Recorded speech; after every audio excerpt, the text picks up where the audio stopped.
धन्यवाद। राष्ट्रपति महोदय, आप सभी को नमस्कार एवं शुभ संध्या। हम आज रात भारत के रास्ते पर बहस कर रहे हैं और मैं अपने तर्क को व्हाइट हाउस से उधार लिए गए एक वाक्य में समेट सकता हूँ। नई दिल्ली जाइए और इसे स्वयं देखिए, लेकिन मुझे उससे अधिक समय दिया गया है, इसलिए मैं आपको बताऊंगा कि मैं क्या देखता हूँ।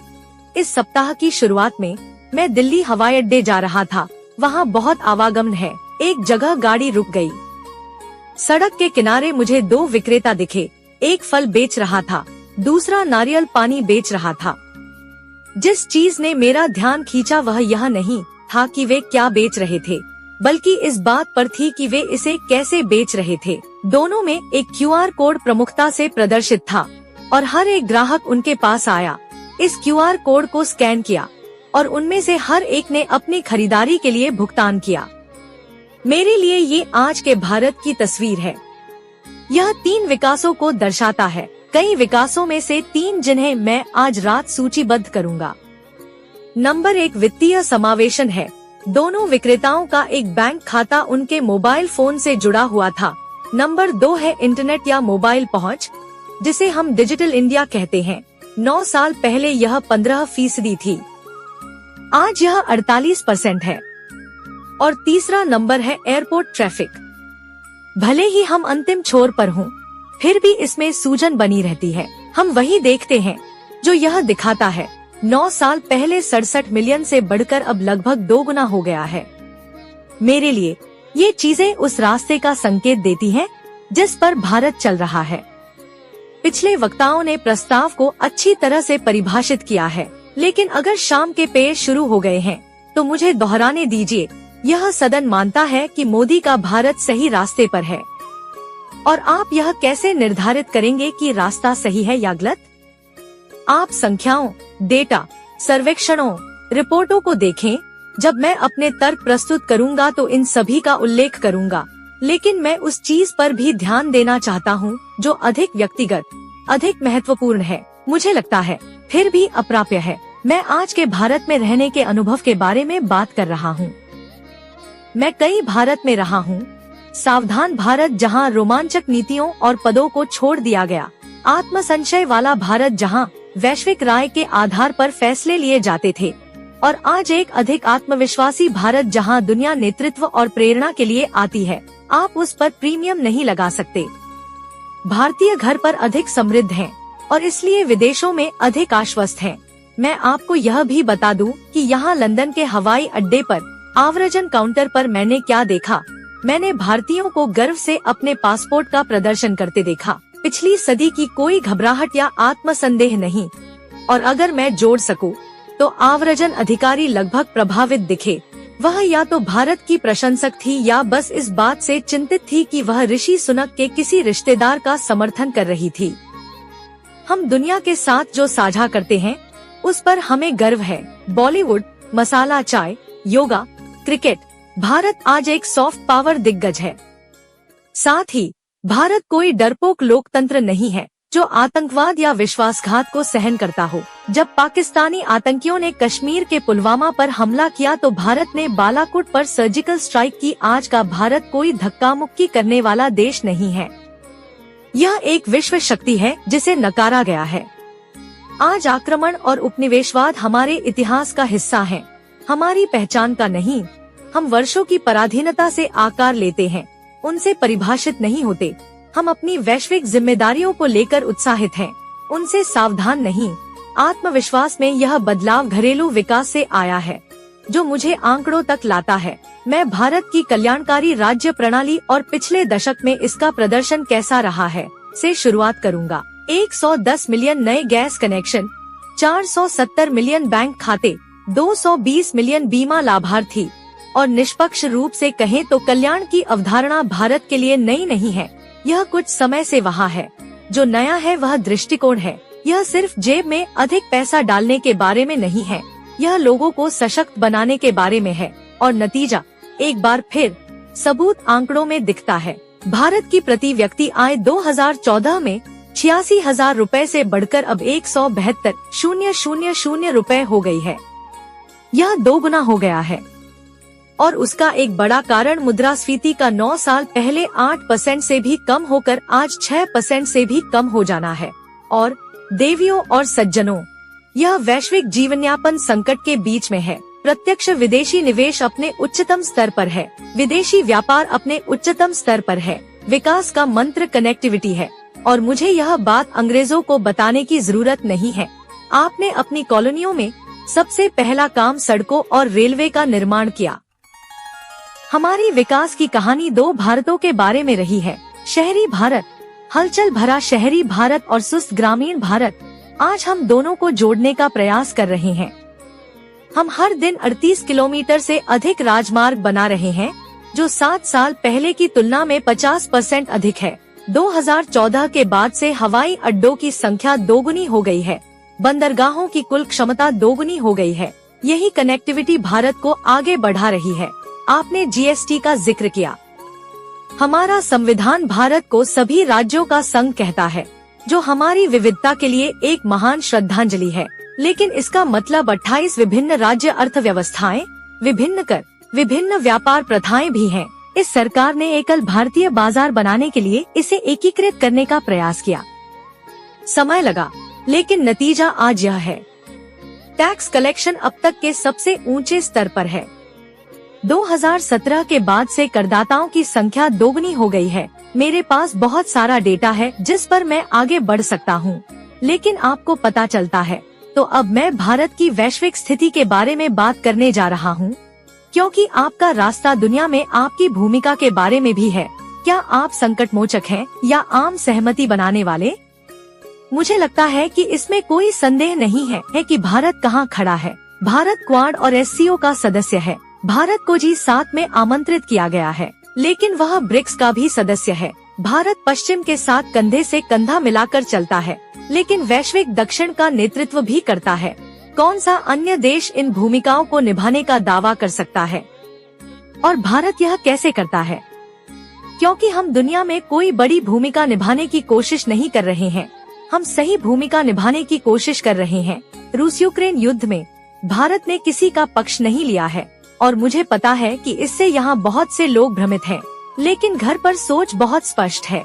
किसी एक पक्ष को चुनना और चीजों को बदतर बनाना हमारे राष्ट्रीय हित में नहीं है। भारत के रूस और पश्चिम के साथ उत्कृष्ट संबंध हैं, और हम इसे बनाए रखना चाहते हैं। यह वैसा ही है जैसे जब आपके 2 अच्छे दोस्त लड़ते हैं। क्या आप पक्ष चुनते हैं और चीजों को बदतर बना देते हैं, या क्या आप उनसे समझदारी से बात करने और विभाजन को पाटने की कोशिश करते हैं? मैं जानता हूँ कि एक अच्छा दोस्त क्या करेगा। मैं देख रहा हूँ कि भारत क्या कर रहा है। भारत सदैव समस्या का नहीं, बल्कि समाधान का हिस्सा बनने की कोशिश करता रहा है, या हमेशा कोशिश करता रहा है। हमारी पड़ोस नीति को देखें। जब श्रीलंका डूब रहा था, तो भारत ने चीन के साथ कोलंबस की निकटता के लिए बिना किसी शर्त के, बिना किसी शिकायत के $4 अरब की सहायता प्रदान की। बहुत से लोग कहते हैं कि भारत दक्षिण एशिया पर नियंत्रण खो रहा है। मैं कहता हूँ कि दक्षिण एशिया पर कभी भी भारत का नियंत्रण नहीं था। नई दिल्ली आपसी सम्मान और समानता पर आधारित संबंध बना रही है, और परिणाम सरकारी बातचीत से परे दिख रहे हैं। नेपाल और भूटान जैसे देश भारत की ऑनलाइन भुगतान प्रणाली का उपयोग कर रहे हैं। आसपास के छात्र प्रशिक्षण, अनुदान और छात्रवृत्ति के लिए भारत आते हैं। इस सरकार ने, जिसे हम बौद्ध कूटनीति कहते हैं, उसमें महारत हासिल की है। यह बौद्ध धर्म के पालने के रूप में भारत की स्थिति का लाभ उठा रहा है। इन सभी पहलों ने भारत को लोकप्रिय बना दिया है। चीनी विस्तारवाद के खिलाफ दुनिया हमारे साथ खड़ी है। वैश्विक दक्षिण नेतृत्व के लिए हमारी ओर देखता है। वैश्विक उत्तर साझेदारी के लिए हमारी ओर देखता है। मुझे लगता है कि यह महान कूटनीति और शासन कौशल की पहचान है, जब आपको सभी क्षेत्रों में प्यार और सम्मान मिलता है। और इससे भी महत्वपूर्ण बात यह है कि जब आप पर सभी क्षेत्रों में भरोसा किया जाता है। भारत ने उस भरोसे का बदला कोविड-19 महामारी के दौरान चुकाया, जब दुनिया नैतिकता और वैश्वीकरण के बारे में भूल गई थी। भारत ने 100 देशों को 24 करोड़ वैक्सीन भेजी, और उसका परिणाम आपने पापुआ न्यू गिनी में देखा। जब प्रधानमंत्री मोदी वहां उतरे तो उनके प्रधानमंत्री ने उनके पैर छुए। यह किसी नेता के प्रति व्यक्तिगत इशारा नहीं था। यह पूरे देश को धन्यवाद ज्ञापन था। चलिए घरेलू मामलों पर बात करते हैं। कश्मीर को पाला गया। इस सरकार ने अनुच्छेद 370 को निरस्त कर दिया। आज कश्मीर की अर्थव्यवस्था काफी बेहतर कर रही है। पिछले साल 1.8 करोड़ पर्यटकों ने घाटी का दौरा किया। यह भारतीय इतिहास में अब तक की सर्वाधिक संख्या है। 1.8 करोड़। कश्मीर को अपना पहला प्रत्यक्ष विदेशी निवेश मिल रहा है और वह भी संयुक्त अरब अमीरात की एक कंपनी से। लेकिन चूंकि यह कश्मीर है, आइए हम खुद को वित्त तक ही सीमित न रखें। चलो सुरक्षा के बारे में बात करते हैं। पिछले कुछ सालों में घाटी में आतंकी हमले लगभग आधे हो गए हैं। संख्याएं आपके चेहरे पर घूर रही हैं। सुरक्षा बेहतर है, अर्थव्यवस्था बेहतर है, कश्मीर बेहतर है। साथ ही हमने भारत पर थोपी गई एक ऐतिहासिक गलती को सुधारा है। मुझे एक और बात पर भी चर्चा करने दीजिए जो विपरीत पक्ष द्वारा उठाई गई थी, और वह है धार्मिक असहिष्णुता। वास्तविक साक्ष्य उद्धृत करना और पूरे देश को असहिष्णु के रूप में चित्रित करना आसान है, लेकिन यादृच्छिक तत्व और छिटपुट घटनाएं भारत या उसके नेतृत्व या उसकी सरकार के लिए नहीं बोलती हैं, केवल नीतियां ही बोलती हैं, और मैं आपको उन नीतियों के बारे में बताऊंगा। पिछली सरकार की तुलना में मोदी के पहले कार्यकाल में अधिक मुस्लिम छात्रों को छात्रवृत्ति मिली। मैं 20 लाख से अधिक मुस्लिम छात्रों के बारे में बात कर रहा हूँ। यदि विचार उन्हें हाशिए पर धकेलने का था तो उन्हें अधिक छात्रवृत्तियाँ क्यों दी जाएं? सरकार की हज नीति पर नजर डालें। प्रधानमंत्री मोदी ने 2014 में भारत के हज कोटा को बढ़ाने के लिए सऊदी शासन के साथ व्यक्तिगत बातचीत की। 2019 तक यह 1,36,000 था। यह फिर से 200,000 से अधिक हो गया। यदि विचार मुसलमानों को हाशिए पर धकेलना था तो क्यों बढ़ाया जाए हज कोटा? इस सरकार ने 3 तलाक खत्म कर दिया। आप इसे सुधार कहेंगे या दमन? मैं आपको यह भी बता दूं कि 2021 में एक प्यू अध्ययन में क्या पाया गया। यह आज रात यहाँ दिए जाने वाले हर तर्क के विपरीत है। इसमें पाया गया कि भारत में सभी मुसलमानों और ईसाइयों में से 89% का कहना है कि वे अपने धर्म का पालन करने के लिए स्वतंत्र हैं। मैं 89 दोहराऊंगा, सर्वेक्षण में शामिल सभी मुसलमानों और ईसाइयों का प्रतिशत। लेकिन नहीं, आइए तथ्यों पर नहीं बल्कि धारणाओं और उपाख्यानों पर निर्माण करें।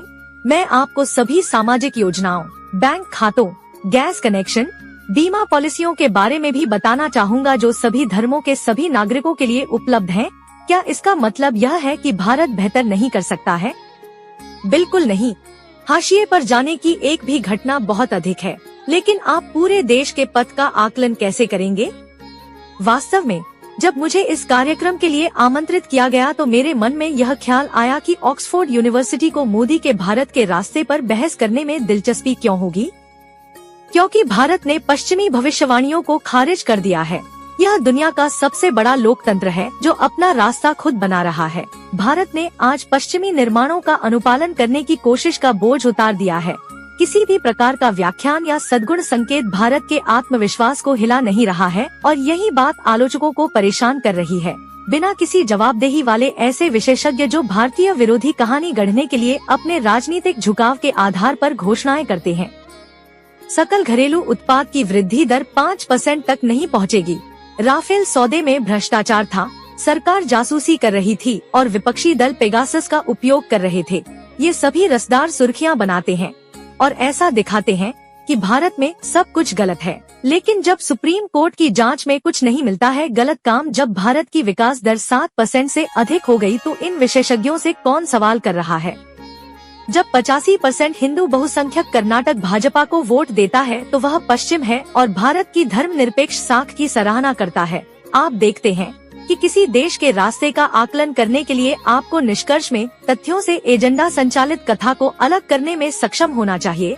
मुझे किसी भी देश के लिए यह कहना चाहिए, दुनिया में हमेशा एक गलत रास्ता होता है। बहुत से तानाशाहों और निरंकुशों ने हमें दिखाया है, लेकिन कोई भी सही रास्ता नहीं है। ब्रिटेन का अपना सही रास्ता है, भारत का अपना सही रास्ता है। जब तक लोकतंत्र का सम्मान किया जाता है, जब तक संविधान का सम्मान किया जाता है, हर कोई अपने अपने देश से यही कहेगा कि एक देश को दूसरे देश के मापदंडों पर आंकना गलत है। और 2014 से यही भारत की खूबसूरती रही है। हमने 140 मिलियन लोगों को गरीबी से बाहर निकाला है। हमने स्वतंत्र और निष्पक्ष आचरण करते हुए ऐसा किया है। चुनावों में हमने दर्जनों बार विरोध प्रदर्शन, बहस और असहमति के साथ ऐसा किया और अंत में मुझे लगता है कि एक सही दिशा की पहचान भी सार्वजनिक स्वीकृति है। क्या लोग सोचते हैं कि आप सही रास्ते पर हैं? भारत के लोगों ने 2019 में उस सवाल का जवाब दिया। धन्यवाद।